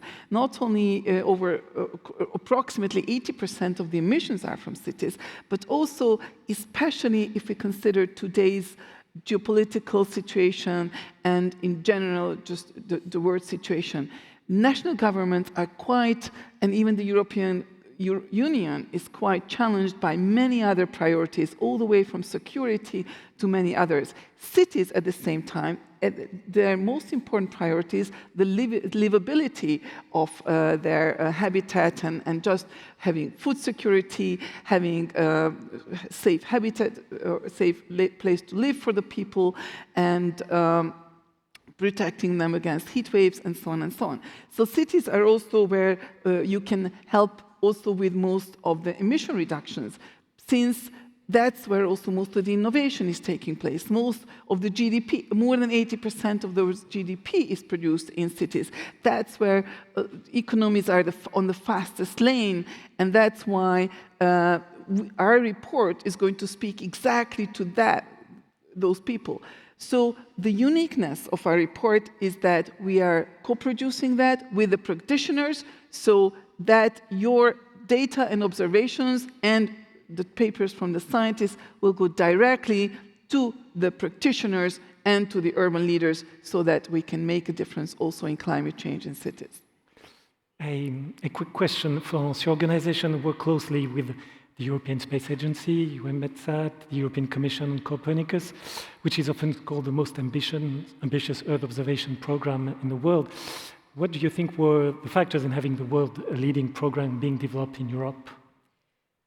I think there are several factors, but the first one, I think the European Commission should be commended for their bold vision. There was this vision of creating this gold standard of Earth observation, Europe's eyes on Earth. Then the second, maybe it's good to have a vision, but you have to implement it. And I think the sustained implementation was really well done, taking it from more research to really development and operations and services. I think this implementation was really well made. And the third one maybe is not trying, because sometimes when you launch a new thing, you want to put your print somewhere and you want to reinvent the wheel. And I think the strength of the Commission has been to rely on the European expertise and excellence. So you talked about the few of us, international organizations, but of course, relying on the whole of the ecosystem, from academia and research institutes, private companies, and even the developers of apps, So I think really these different things, the vision, the implementation, and relying on the expertise that already exists. Phil, do you share the same analysis as Florence? Yes, pretty much. I think it's always tempting to give a simple answer to something that's quite complicated. And like Florence, I think there's a number of factors. The Commission actually committed to this and have provided significant and stable funding. And if they weren't doing that, we wouldn't have anything. But then there's a number of other factors. The linkage through to service providers such as ECMWF or Mercator Ocean International. The capability that exists in Europe within industry that was able to support this, the existence of institutions that have got a massive and impressive track record in this area, such as ESA and of course, Eumetsat. I think all of these things have come together and made the program extremely powerful. The reason they've come together, though, is, and it's a strength, I think, for Europe, is an ability to collaborate and partner. Because you could have all of these disparate features, and if you couldn't bring them together, we wouldn't have anything. So I think there's a few lessons that come out of this. The importance of partnership and Europe's ability to deliver those sorts of partnerships. The linkage to services, because if you don't have that, you can end up in a situation where you're basically drowning in data, but you're starved of information and insight, and that does happen. So I think there's some important lessons from Copernicus. Nicholas, what role Copernicus plays in your work? Well, a lot. Copernicus is a great program. And in this context, I need to apologize. Switzerland should become a member and probably will become a member of Copernicus. I hope very much it will happen. Now, Copernicus plays an important role for research, really supplying a lot of the data that I was talking about that underlie a lot of my research. But I would like to add another element, and that's actually the teaching elements and also the outreach elements. I mean, my position, I also have a lot of interaction with policymakers and other stakeholders in society.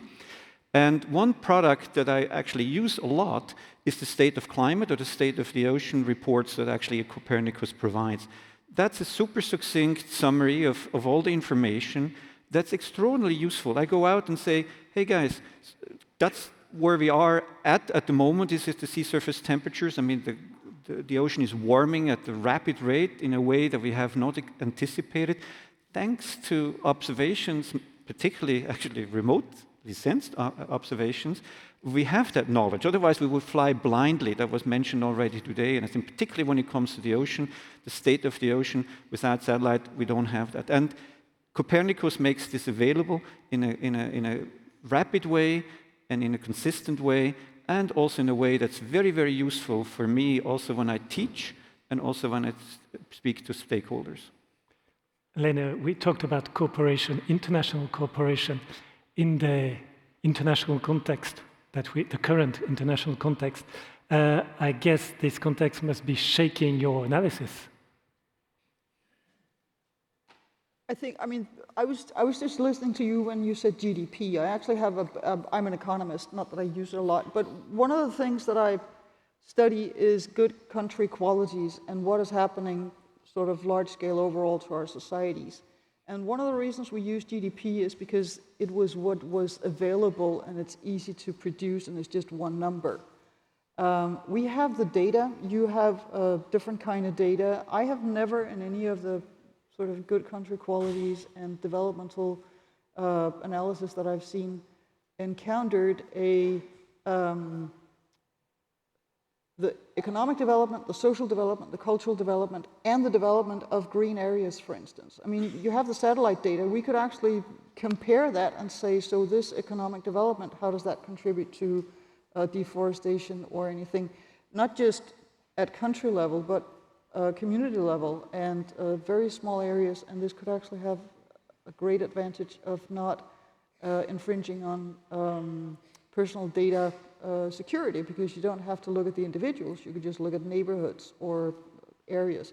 So that's one thing that I got out of listening to all this. What was the question? Actually, I would like to have time to give you more time, but time is running out and we have to move on, unfortunately. So I will thank you all for sharing your analysis and views on Earth observation with us. So Florence Rabier, Director General of the European Centre for Medium-Range Weather Forecast, Phil Evans, Director General of the European Organization for the Exploitation of Meteorological Satellites, Diana Urgevorzat, Vice Chair of the Intergovernmental Panel on Climate Change, Nicolas Gruber, Professor at the Department of Environmental System Science, ETH Zurich, and Lene Rachel Andersen, President of Nordic Bildung. Thank you very much.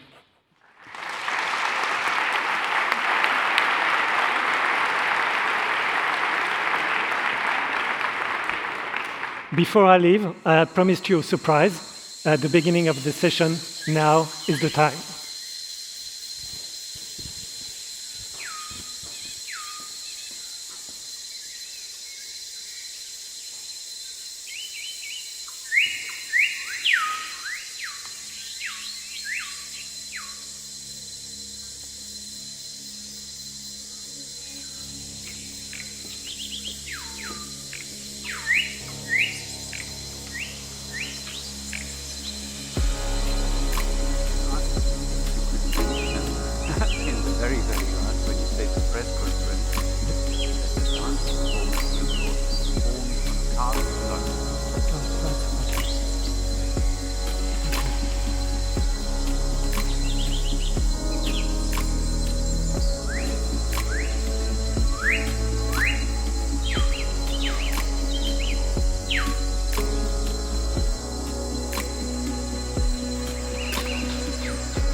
So, ladies and gentlemen, dear guests, we'd like to close this session of the Living Planet Symposium with something special.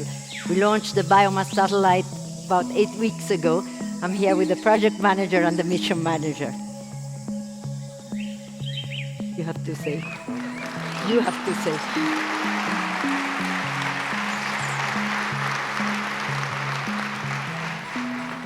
To you and to him. So today we will see an image of Biomass. Biomass is a PEEP and SAR. First ever we launched a PEEP and SAR in space. First time we will see our Earth at PEEP and goggles on. And we are very excited. A few weeks ago we launched the mission on a Vega C rocket. So it was our newest launcher in our family. And today we are looking on the first image, and this is so exciting for us because the satellite was so big we could not test everything on ground. So these images will tell us if everything works. So therefore we are so excited to be here today and to look at the first image. Michael.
When we separated from the launcher, the satellite switched on immediately, and we could proceed to the tricky business of deploying this huge 12-meter diameter reflector.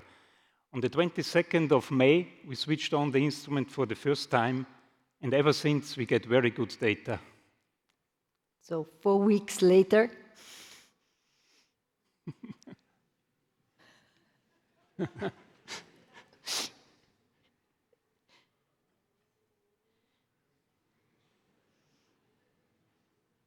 I was too early.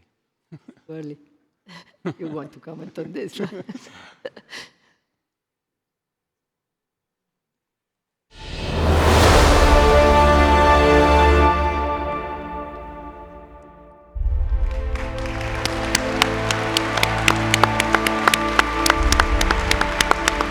want to say what it is? Yes.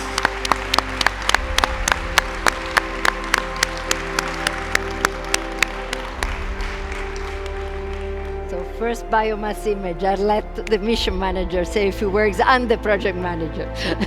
First the project manager, I think, or it's... Come with the next image. Well, it's for you. So the first image we see here is, you have to remind, it's a PEEP and SAR image.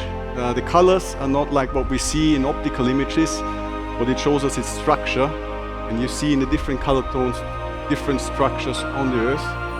So you see in these dark colors is mainly river systems, water systems that have very little structure. In the blue tones, grasslands, where we see little structure, low vegetation on Earth. And then in all these very colorful shades of green, red, and bluish, you see the tropical rainforest, where we penetrate deep into the canopy with our PEEP and signal, and we see really the internal structure of the forest. And all these different colors already tell us that forests are a very diverse ecosystem. They are not homogeneous. They resemble very different structure types. It's not exactly the rhythm we had agreed, but it's going ahead. So now to the project manager. There should be another. But you start. Okay. Anyway, what is so fantastic in this? It looks like an optical image, but in fact, it's a novel view on our planet with the eyes of a PEEP and SAR. PEEP and is a radar, is not an optical, but we can see and discern all the elements of the scene that we see, thanks to the very novel full polarimetric capabilities of these instruments. We don't need optical images to see exactly where there is water, where there is land, where there is forest, where there is wetland. This can be discerned only by the penetrating properties of this Biomass that can look through the leaves and through the canopy down to the earth. And what is also very, very impressive, and that I hear from all our scientists, these images are not yet even fully calibrated, and they are already super good, and we are super excited to see what comes once the full commissioning and calibration is over. So you have here two of the key people, but there are hundreds of people behind this project. I'd like to say thank you to all the scientists, all the member states, all the companies that have contributed to this magnificent Explorer mission. Looking forward to work with 100 ground stations that will validate the data, with everybody who will exploit those data sets after this first 6 months commissioning, which will end soon. Everybody can access those data sets and will know better how our Earth is, how the tropical forest plays on CO2. So thank you to everybody, and they really represent the whole community here behind the scenes. So thanks a lot.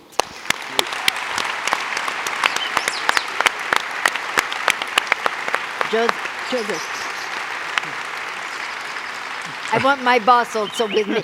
He was before me. It took a long time to develop this mission, so we were quite a few in the making, but we're happy to be here with you and actually show it to you today. And 2 Austrians, by the way. 2 Austrians.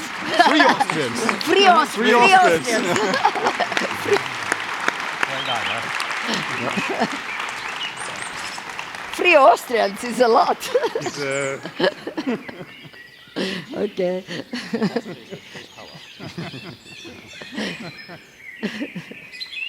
Okay. See you later then, and have a good Living Planet week. Well done. Thank you for these images. Before you leave, I have 2 announcements for my colleagues from the press. The press conference is in hall 0.32 on the ground floor. And for those who want to see again the performance, the dancing performance, it will be performed from 6 tomorrow on Karlsplatz, from 6 tomorrow. Thank you very much for attending this opening session. Thanks to Isa, thanks to our panelists, and thank you to all, and have a good Living Planet Symposium.